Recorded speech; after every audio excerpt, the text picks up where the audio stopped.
2024 में जाट समाज किसकी तरफ जाएगा, एनडीए की तरफ या इंडिया? देखो इंडिया की तरफ ही जाएगा, क्योंकि एनडीए को तो देख लिया है ना 10 साल। जिस हिसाब से एनडीए चल रहा है उस हिसाब से तो देश चलने वाला है नहीं, और इंडिया को थोड़ी छोड़ सकता है। जाट कभी इंडिया से तो बहुत प्यार करता है, क्योंकि हमें तो सब देश को भी देखना है, रक्षा भी करनी है, बॉर्डर को भी देखना है, सब कुछ देखना है, मेडल भी लाने हैं, और पशु पक्षी जितना भी चींटी से लेकर हाथी तक उसका अनाज भी पैदा करना है, उसका पेट भी भूखा नहीं रखना। तो हमें तो अपना इंडिया ही देखना है। जाटों को 2009 साल की 10 साल की सरकार में कुछ सम्मान मिला, कुछ जो है पद मिले? हाँ मिले हैं, सम्मान मिला है, खालिस्तानी मिला है, पाकिस्तानी मिला है, और क्या नाम है, परजी भी मिला है, आंदोलन जी भी मिला है, कई पद मिले हैं नए नए जाटों को। हाँ हाँ। तो और दूसरी बात यह है कि पहले कभी भी मंत्रालय होते थे, कोई भी अटल जी का हो या पहले कांग्रेस के जितनी भी सरकार चली है 65 साल तक, उनमें कम से कम ना तो 4-5 कैबिनेट मिनिस्टर जाट होते थे, राजस्थान से, मध्य प्रदेश से, पंजाब से, हरियाणा से, दिल्ली से, यूपी से। लेकिन अब के मोदी जी ने ऐसा कर दिया कि एक भी 28 कैबिनेट मिनिस्टर है, उनमें से एक भी जाट को नहीं लिया। नहीं, हिस्सेदारी तो सबको ही चाहिए। हाँ। नहीं, जब सारे काम हमें ही करना, बॉर्डर की रक्षा हमें ही करनी है, मेडल देश के लिए हमें ही लाने हैं, और क्या है, देश को खिलाना भी हमें, देश का पेट भी हमें ही भरना है, तो फिर हमें अपना वो नहीं चाहिए, हिस्सा नहीं चाहिए। जो भी जब भी हिस्सा मांगते हैं, 34 बच्चे मार दिए हरियाणा में, आरक्षण मांग रहे थे, आरक्षण हम उसी हिसाब से मांग रहे थे जैसे हमारे जो ग्रेड में या कैटेगरी में जो आते हैं ना लोग, जैसे यादव है या कोई हमारे और है, बघेल है, या हमारे और समाज हैं जो ओबीसी में आते हैं, तो उनके साथ में हमें भी केंद्र में आरक्षण चाहिए था, किसानी वर्ग है जो उसके साथ में। जो हरियाणा का जो दंगा हुआ, इसमें कह रहे हैं कि हिंदुओं को आपने, जाटों ने धोखा दे दिया। नहीं, हम धोखेबाज क्यों है? हमने तो पहले ही बोल दिया है, हम कभी भी ये जो आरएसएस और ये विश्व हिंदू परिषद वगैरह है, हम इनके साथ कभी भी नहीं रहे। कितने अच्छा एक बात बताओ, ये मेरे हिसाब से इनके 2-3 बिरादरियों को छोड़ के, और उसमें 98% तो ये यही हैं, 2-3 बिरादरी हैं, और उसके बाद में कितना जाट अब रहता है आरएसएस में, विश्व हिंदू परिषद में? कितना जाट है, कितना धोबी है, कितना धीमर है, कितना खटीक है, कितना नाई है, कितना वाल्मीकि है, कौन है उसमें बताओ ना? हिंदुओं का साथ देते हैं, कितना धनगर है, ये तो यही है। हमारा 2% का वैसे ही। आखिर क्यों साथ छोड़ दिया? अरे क्यों लगे हम? जब एक बात बताओ, हमारा जो आंदोलन हुआ था, आप भी रहते थे वहाँ, सारे यूट्यूबर थे, आप भी थे, मैन स्ट्रीम मीडिया भी थी, आपने देखा था कि उन्होंने हमारे लिए खुद स्पेशल लंगर वो लगाए थे अपने, समझ रहे हैं? तब वो हमारा इतना भी ध्यान रखना है कि हम अगर आंदोलन कर रहे हैं तो पलवल पे, गाजीपुर पे उनके अलग से भंडारे और अपना इंतजाम किया था, जो डेली ही उनका बन के आता था खाना, उनके अलग पंडाल थे। हाँ, नहीं, पत्थरबाज देखो, इसमें कोई पत्थरबाजी नहीं। जब किसी के घर में आप गाली देके जाओगे तो क्या वो पत्थर भी नहीं फेंकेगा आप पे? बताओ ना।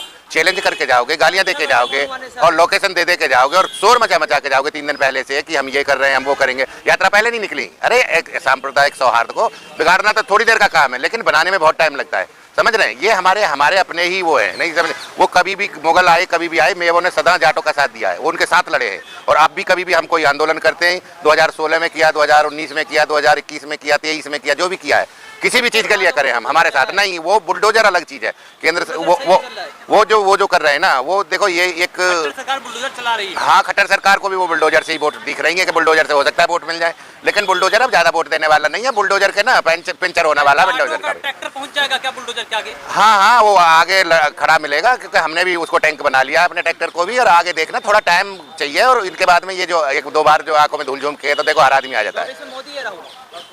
इंडिया आएगा, अब इंडिया में डिसाइड करेंगे कौन सा भी वो है, अब राहुल जी हो, कोई भी हो, जो भी है, लेकिन पहले इंडिया जीतेगा। और नहीं, मोदी जी को नहीं आएंगे। मोदी जी की क्यों नहीं आएंगे ना? आप देख रहे हो कितनी बेरोजगारी है, कितनी बेकारी है, कितना लोगों को शिक्षा का कोई सिस्टम सब वो कर दिया, डिस्ट्रॉय कर दिया, सारा तोड़ दिया। सारे जितने भी जो हमारे जो प्राकृतिक संसाधन थे, जो ये हमारी जो फैक्ट्री इंडस्ट्री जो भी गवर्नमेंट की थी, या रेलवे था, ये जो प्रोजेक्ट थे जितने भी, वो सारे बेच दिए हैं। अब जब बेच दिए हैं तो जॉब कैसे मिलेंगी? बच्चों को जॉब नहीं मिलेगी तो बेरोजगारी अपने ही आएगी। जब काबिल होंगे तभी तो जॉब मिलेगी, ऐसी थोड़ी जॉब बांट देंगे। देखो ना, काबिल तो हर आदमी काबिल है, और अपने हिसाब से हर आदमी सोर्स लेके चलता है, नहीं समझ रहे? आप मुस्लिम को देखते हो आप, वो किसी जॉब का, किसी सरकारी, किसी मोहताज नहीं है वो किसी भी चीज का। वो नहीं, वो अपने हिसाब से, क्योंकि वो हाथ का कष्टकार है, और हाथ का जो दस्तकार होता है ना, वो अपने हिसाब से ही सोर्स डेवलप कर लेता है, अपने हिसाब से ही जॉब क्रिएट कर लेता है। और वो करके ना उन्होंने, अब ऐसे ही लोगों में इतना सिस्टम है, और वो भी तो अपना पैदा कर लेते हैं खुद, नहीं समझ रहे? जब गवर्नमेंट अगर वो देगी, इनको लाइन ऑफ एक्शन देगी, या उनको वे बताएगी, कोई भी चीज बताएगी, तो वो अपने आप क्रिएट कर लेता है आदमी। तरीके से कॉन्फिडेंस है, कह रहे हैं कि 2024 में बीजेपी जीतेगी, प्रधानमंत्री नरेंद्र मोदी बनेंगे। अरे अब मोदी जी तो देखो, मोदी अपने मुंह से तो बोलेंगे नहीं, लेकिन अगर मुंह से बोलते हैं तो उनका तो वो पहले ही हार मान लेंगे, तो फिर जनता वोट कहाँ दे देगी? नो, कोई बात नहीं है। वो नमो नमो तो ठीक है, नमो नमो भगवान जी का नाम है, लेकिन मोदी जी का नहीं है ना वो। और मोदी जी ने हनुमान जी ला के जगा के सोते हुए हनुमान जी जगा लिए, देखा नहीं आपने कर्नाटक में क्या असर हुआ है। कह रहे हैं अगर देश की विश्व की तीसरी शक्ति देश को बनाना है अर्थव्यवस्था में तो मोदी जी को लाना होगा। भाई तेरे पे 2 करोड़ रुपए हैं, 2 करोड़ रुपए तू ब्याज पे ले आया, 4 करोड़ रुपए हो गए, उसके पैसे कहाँ हैं? वो जिसको तीसरी वो बना रही है वो तो दूसरे का। बैलेंस शीट में तो तुम कुछ भी दिखा दो, जो पैसे लाओगे तुम लोन पे ले लिए, अब तुम्हें 2 करोड़ तुमने बैंक से ले लिए, तुम 4 करोड़ दिखाने लग गए और कहने लग गए इस पे तो 3 करोड़ है मैं से बढ़ाऊं। ऐसे थोड़ी होता है ना, उसका इंटरेस्ट भी जा रहा है। वो पैसे जो लगाए हैं या वर्ल्ड बैंक से, ब्रिक्स बैंक से या कहीं से भी जो बाहर से आए हैं ना विदेश से, वो इनके पैसे थोड़े हैं यार, वो रिटर्न करने पड़ेंगे इनको। वो सब बरगलाते हैं, ये बहकाते हैं। देखो जनता अनभिज्ञ समझती नहीं है, लेकिन कोई भी सीए किसी सीएस किसी से भी आप जाके पूछोगे, किसी इंजीनियर से, वो 1 मिनट में बता देगा इनका खोल के कि ये इसके पैसे है ही नहीं। अरे तो मोदी जी क्या हमसे पढ़े लिखे ज्यादा हैं? हम इंजीनियरिंग करे हुए, वो मोदी जी 9वीं फेल है। क्यों? हाँ DU से पढ़ लिया, डिग्री का तो बताया नहीं आज तक, कहाँ डिग्री? समझ रहे हैं? अब डिग्री है आपको भाई?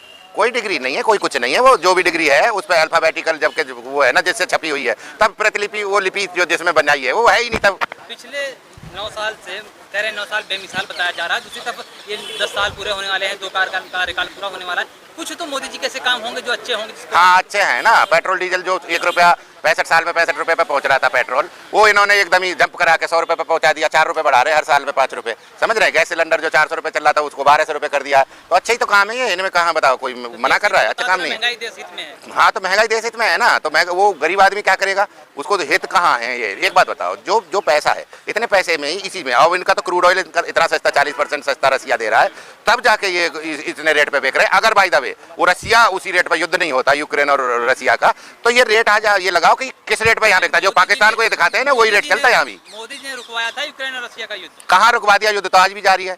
और मोदी जी क्यों रुकवाएंगे? मोदी जी जो और मिर्च डाल रहे हैं कि उनको क्रूड ऑयल सस्ता मिलता रहे। यार क्यों पागल बना दो यार हर आदमी। और उन्होंने कहा युद्ध रुक गया? 1 भी दिन रुका है क्या युद्ध? डेली हो रहा है, बमबारी हो रही है, डेली वो हो रहा है। आज भी जाके देख लो, अभी भी मैं सुबह देखा है, सुबह भी वो हुआ है। भाजपा कल मोदी जी में इतनी ताकत है कि यूक्रेन और रसिया का युद्ध रुकवा देते। रुकवा कहाँ दिया? किसी 1 भी दिन रुका? 1 भी घंटे रुका? 1 भी मिनट रुका? बताओ ना कब रुका? तो अफवाह है ये साहब यार आपको दिख नहीं रहा, वो कहाँ युद्ध रुका? 1 भी दिन रुका? जिस दिन से शुरू हुआ था ना फरवरी से, और आज तक कंटिन्यू 2022 से कंटिन्यू आज तक भी चल रहा है। 1.5 साल तो हो चुके हैं। और ना मोदी जी का उसमें कोई, मोदी जी का करेंगे क्या बताओ ना? मोदी जी को यही फायदा है कि तो और दोनों की लगाते रहे और आपस में लगा लगू कि उन्हें तो क्रूड ऑयल सस्ता मिल रहा है। समझ रहे हैं? ये पाकिस्तान के बराबर ही रेट होता है पेट्रोल डीजल का, उसका अगर युद्ध होता। पाकिस्तान सस्ता नहीं कह रहा मैं, जो रेट है वही रेट यहाँ होता अगर युद्ध नहीं होता तो। समझ रहे हैं? आखिरी सवाल, कितनी सीटें आएंगी भाजपा की? 150 के लगभग। 150